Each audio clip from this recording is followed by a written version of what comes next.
Very good. So before we move to the lecture, I would like you to know about your term assignment. Okay.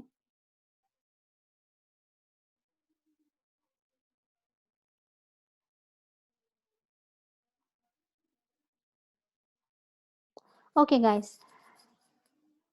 So what I would like you to do is, I've already told the BS 8 semester, and I'm repeating it for Master's second, Master's fourth, that you are required to make groups. It would be a group assignment and not an individual one. 5 to 6 people in a group, and then you will be solving all the tasks that we have been doing, of all the tasks from chapter 1, chapter 2, and later on. And you will be submitting it when 3 weeks before the exams. Okay, so we are not really sure when you are going to have our exams, but just start doing, make the groups, give the list to the CR, and start working on the task, all the tasks. Okay, so you would be solving all the tasks. It's up to you, how do you distribute the tasks amongst students. Okay, other thing is that we will be disconnected after some time. Okay, some time is taken for entering the student, some time is taken to tell you about few things before the lecture can begin. So what you're required to do is, we will be reconnecting. Okay, once the meeting gets over, maybe it gets over in 30 minutes, right? So we will be reconnecting. Okay, right. So today we are going to do the imperatives, and now these imperatives, you know, these are kind of verbs through which you give commands and you give orders. Sudhana Akbar is saying something. Okay, so the imperative, is a part of the verb, or these are the kind of verbs through which you give commands or orders or instructions, right? So much of the time, using of imperatives seems really rude, right? Because these are kind of instructions, but then there are instances, and stylistically, we can use these imperatives um, for instructions of general kind. Okay, for instance, on your paper, right at the top, it is written attempt any 2 questions, whereas question number 1 is compulsory. So this is not being rude. This, someone is not commanding you and someone is not ordering you. Those are just instructions to help you. Okay, similar is the example that we are going to look at in a while. These cooking recipes, you have so many cooking channels these days, so they make a lot of use of imperatives, right? um, for instance, there are some examples, and here is the task, right? So text 8 purports to be a cookery recipe. BS 8 has come red, I guess. I gave it for the home reading so that we can do it very, very quickly.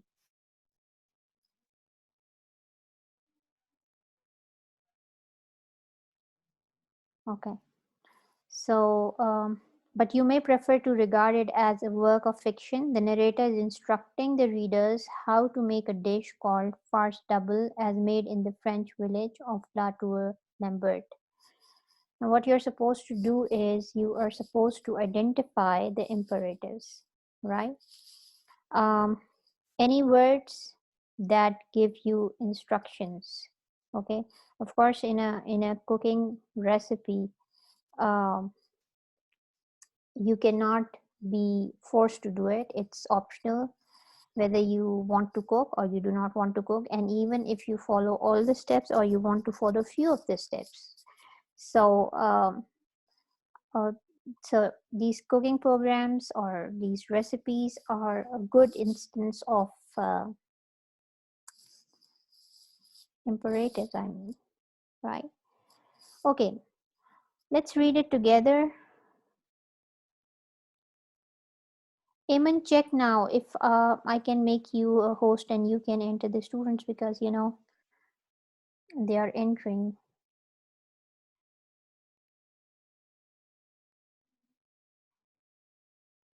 Yeah, I'm still recording and I'm still sharing the screen. That's fine. Amen, please keep on entering these students. Okay, Okay. so starting from here, let's do it together and you will be underlining all the imperatives. Okay, so of course it's a cooking recipe, so the main idea remains the same. In the main idea, you just have to tell what is being cooked, or just say that it's a recipe, right? And that would be enough. We are really not interested what happens, what goes on in the process, uh, because these are just the instructions. So if you're asked to give the main idea, you just have to say that it's a recipe of some dish, right? And the question already tells you that they are making farce double, and which is a dish of French village of La Tour Lambert. And this might be a work of fiction, that this might not be a real recipe. So you don't have to try if it is really, attractive or seems yummy to you. Okay, so to a saucepan filled with 2.5 cups of cold water, add salt. Okay, now this word add is an imperative. Pepper, 2 pinches of grated nutmeg, and 6 tablespoons of butter. Next imperative is boil. Off heat, right? Begin stirring. Boil, off heat, begin stirring. All of these are imperative. Begin, boil, off heat. In 2.5 cups of flour, and continue as you again bring the water to boil. Take off heat. Take off heat. Okay, take off. This is imperative. Beat in 5 eggs. Beat, imperative. One at a time, then 5 eggs white. Let the liquid cool. Let liquid cool. Okay. Earlier you will have ground 3 and 3 by 4 IBS of fish with the mortar and pestle, heads, tail, bones and all, and force them through a coarse sieve. Force them. Okay, that is pass them through the sieve. Do not use a grinder. Do not. Okay, that this is also imperative, directing you. Blender or cuisinart. The sieve of La Tour Lambert is an elegant sock of matched copper wire with a fitted ashwood plunger. It is kept immaculately bright. Its apertures are shrewdly here it is gauged to crumble the bones without pulverizing the flesh into the strained fish. Mix is an imperative. Okay. Small amount of salt, white pepper, nutmeg, and chopped truffles. Fresh ones if possible. Okay. So within these two paragraphs, you have seen a number of imperatives, and similar imperatives would go on here also. Stir fish and liquid into an even paste. Stir again, it's an imperative here. 2 hours before, you will have refrigerated 1 cup of the heaviest cream available. Here, of course, access to cow is a blessing. The breathtakingly viscid cream of La Tour Lambert is kept in specially excavated cellars. Those without one use the town chiller. Use the town chiller in the middle depths. Cool, but not cold. Of the cave mentioned earlier. Often I have watched the attendant women entering and emerging from the room, dusky figures in cowl shawls and long grey gowns, bearing earthenware jugs like offering to a saint. Beat the cool cream into the paste. Beat. It's an imperative. Do it.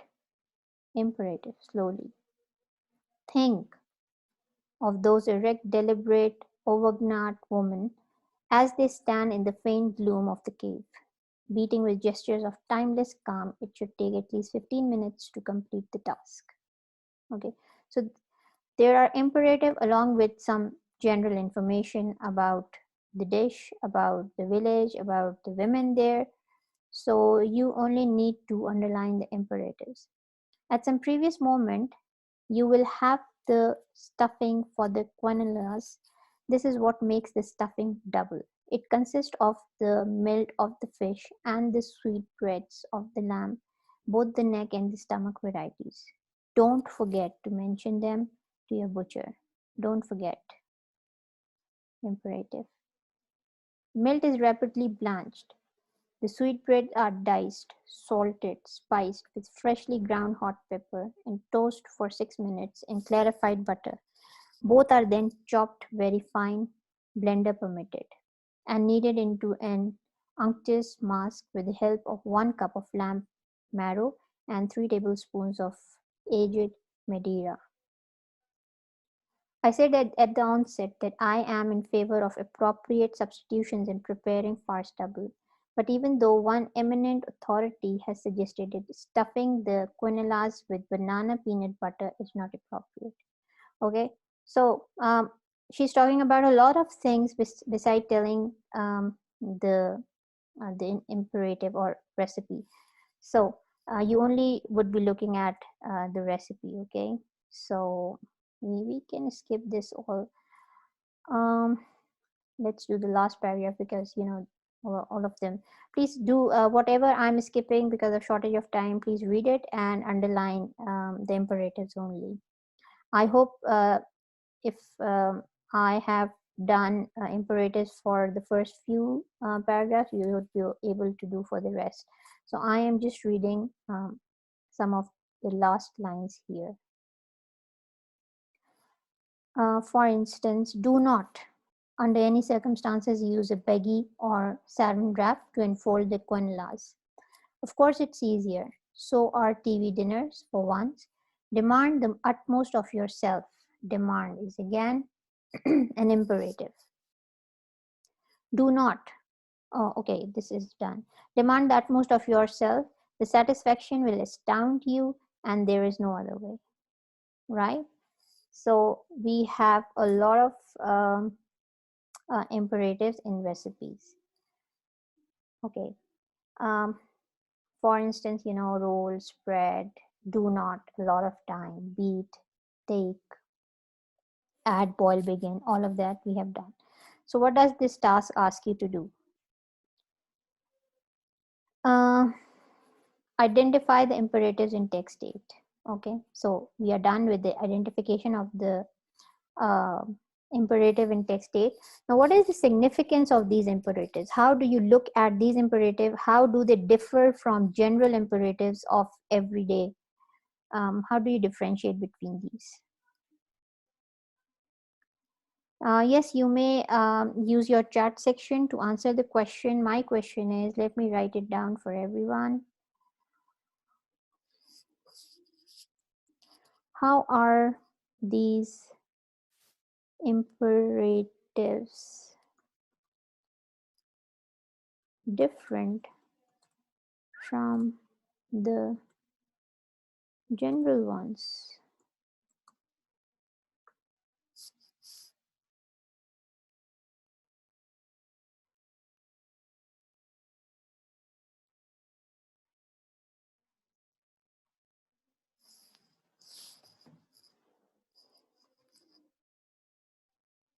हाँ तो मिनाल यही तो काम होता है imperatives का. What else? What I am trying to ask you is how are they different from the usual? Okay, Mazib, or what else?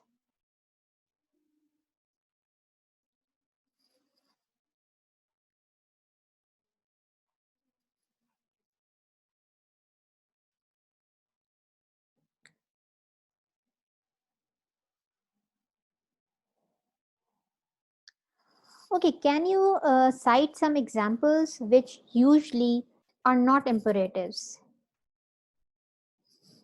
but these become imperative in this particular text when a recipe is given to you to be followed. Let's put it this way.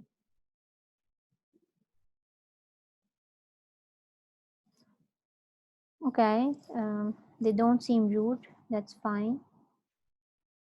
For instance, what are some of the imperatives that you do not,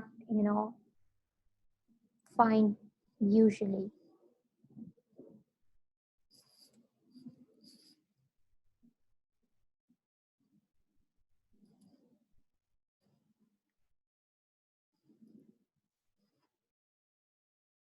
Okay, mix is a word. Okay, so that becomes imperative in the recipe. Boil, demand is a word, right? Generally speaking, it is not used as an imperative, but here it is an imperative. Okay, so these imperatives, especially in cooking programs or in recipes, are different from what we usually link with imperatives as commands and instructions. Now, what happens is, one of the features that we have read about imperatives, that oftentimes they sound rude. Okay, in saying to someone or even listening to them, it sounds rude, but this text shows you that these instructions are not rude, right? One thing is that they do not use the usual words of imperatives, and another is that they are really optional. Okay, it is just not meant for one person, it is meant for the public. And then people are given option whether they want to cook or they do not want to cook, they want to follow this recipe, they do not want to follow this recipe, or they follow this recipe partially. So it's really up to them. So there is no imposition in the words that are given as an example of imperative, especially if we are talking about this particular text. Okay, so I'm sure that whatever passages I have not read, you would read, and you would be able to underline the imperatives. Okay, for instance, slap your fish paste. So slap is the imperative here. Cut paste. Okay, cut and paste, two imperative here. So I hope you would be able to do that. Now let's come to, okay, non-finite verbs, to plus base the infinitives. Okay, so we are done with imperatives, and right now we are doing infinitives, which are a kind of non-finite verb. Okay, so what's the difference between finite and non-finite? Go to your chat section quickly. What is the basic difference between finite and non-finite?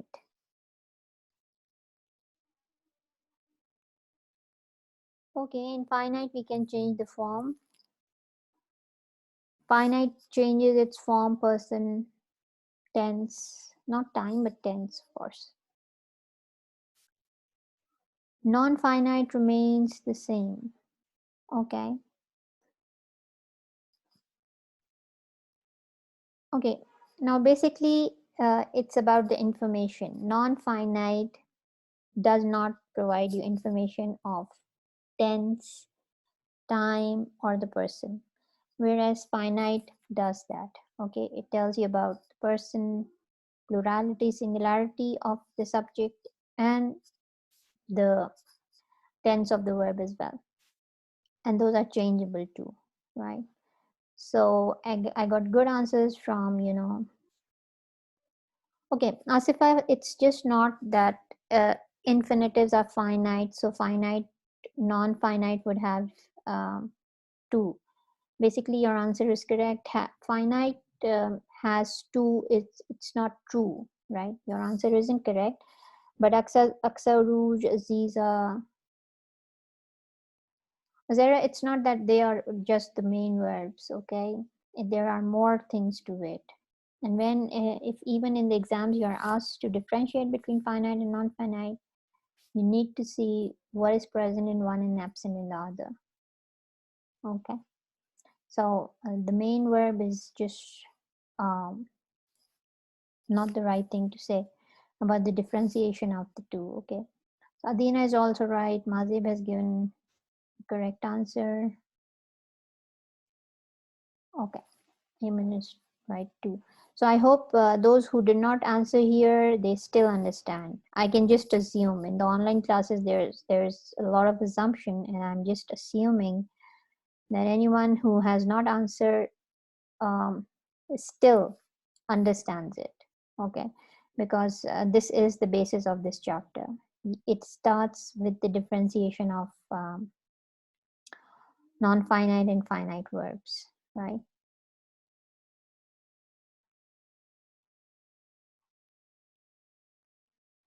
Okay, Asifa is trying to explain. Asifa, basically, infinitives are not just one form that are non-finite, right? We'll be doing at least three kinds of non-finites.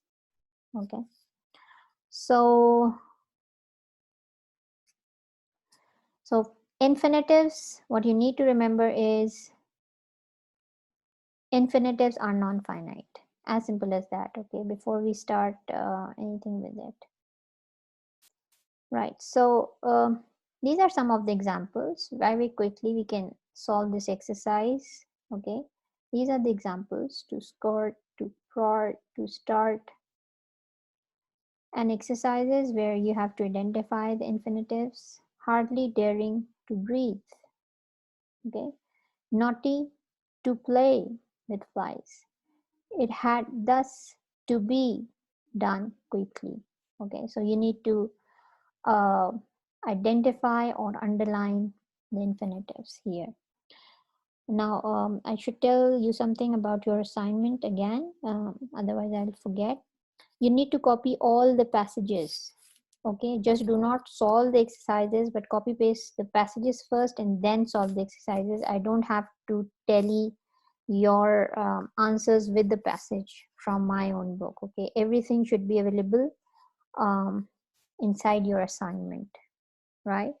So for instance, if you are solving this task with text 9, so you should be, copy pasting this text 9 in your assignment. Okay, now what you have to do here is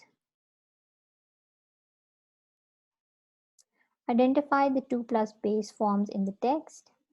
What is their effect when used in non-finite sentences? Okay, this is a very short one, right? Text 9 and 10. It's only 7 minutes to this meeting. We'll do everything, Mazib, all the chapters. Now, we have 10 minutes to this meeting. What I would like you to do is to read this text 9 and text 10 and just underline 2 plus base very, very quickly. Okay. And the other thing is to get the main idea, and we will reconnect after like 7-8 minutes. Okay. I'm just ending the meeting here.